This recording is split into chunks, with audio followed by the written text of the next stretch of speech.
Cross Country Day in the Adequan USEA Gold Cup Series CIC 3-Star Division at the Red Hills Horse Trials started and ended with Allison Springer and Arthur. The pair was first on course but put together a clean trip over fences and finished with only 8 time faults to ultimately take over the lead. I'm here with Allison Springer, who is currently in first place in the CIC 3-Star. You were the first one out on cross country today. Tell us what that was like. Well, you know, you kind of always wonder how things are going to go, and it's nice to be able to ask other competitors, and it actually wasn't so bad, especially on Arthur today. I was like, you know what, you just got to go do it.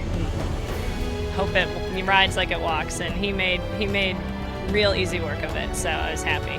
Climbing from 6th into 2nd place, Martin and Neville Bardos added only 7.6 time faults to their score.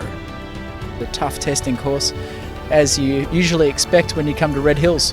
Luckily, the horse I was riding, Neville Bardos, has been around a bit now, so he's quite experienced. So I felt like I had a pretty cruisy round and jumped everything pretty well. Michael Pollard and Icarus gained 10 places after their trip and sit in 3rd place on a score of 66.1. But both 3-star horses went well. I started off a little bit slowly and let them build, and it seemed to work well for both of them. So hopefully we'll use this as a stepping stone to bigger and better things. I'd like for them to show jump well tomorrow.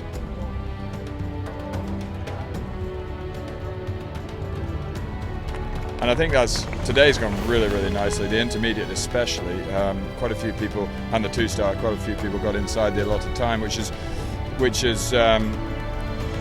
quite normal in big open Kentucky rolling fields, but very unusual in this sort of parkland. So I'm very pleased with the way that turned out. And the 3-star, the upper level riders, they none of them got inside the time, but you wouldn't expect, certainly on this terrain, anyone to get anywhere near the time. And some of them did get relatively close. So I was really pleased with the way the last couple of years has culminated in a lot more of a flowing style, attacking style cross-country course. So yeah, we've had a good result. Yeah, I've got a 3-year strategy. This was obviously the 2nd year. 3rd year is considerably different, opening it up even more. Got some quite fun ideas for next year, incorporating most of what we've done this year, but we would reverse the beginning and the end of the course. So there's a lot more room for gallop. This year we have a huge amount of speed towards the end of the course, and I'd like to stick that in at the beginning of the course next year and see how that comes. While riders preliminary through 3-star took their turns around the cross-country course, there were also some very important extracurricular activities going on behind the scenes. Dr. Catherine Cohn was conducting studies on horses to gain valuable information for the USEA Equine Cardiovascular Study. We had 2 studies going on this weekend. In one we were testing a heart rate monitor. We're actually trying to record electrocardiograms continuously while horses compete. And so we've been trying to design an appropriate monitor that will both give us what we need and not be in the rider or the horse's way. And that's proving to be a design challenge. So we're on about our 3rd prototype.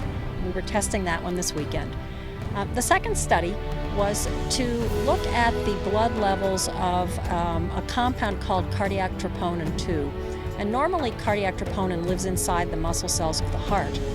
When horses work very hard, they liberate a little bit of cardiac troponin into the blood. It seems to be normal to see a little bit more than normal there, or more than usual there after competition. However, some horses may liberate a large amount, and that might suggest that there's been some stress or strain or damage to the heart muscle. So our hypothesis is that there may be some horses that experience cardiac strain during the competition. And because our overarching goal is to learn why we have some difficulties with horses getting seriously injured at 3-day events, we decided to look into the heart as the first possible underlying cause. So at this point, what we're doing is trying to find out if there are horses who have high cardiac troponins after they compete. And to do that, we have to ask for the cooperation of our friends who are the riders as well as the horses, because you can't simulate an event, I don't think. There's no way to do it in the laboratory. So we come to the competitions and work with these people and their horses in order to try to answer these questions.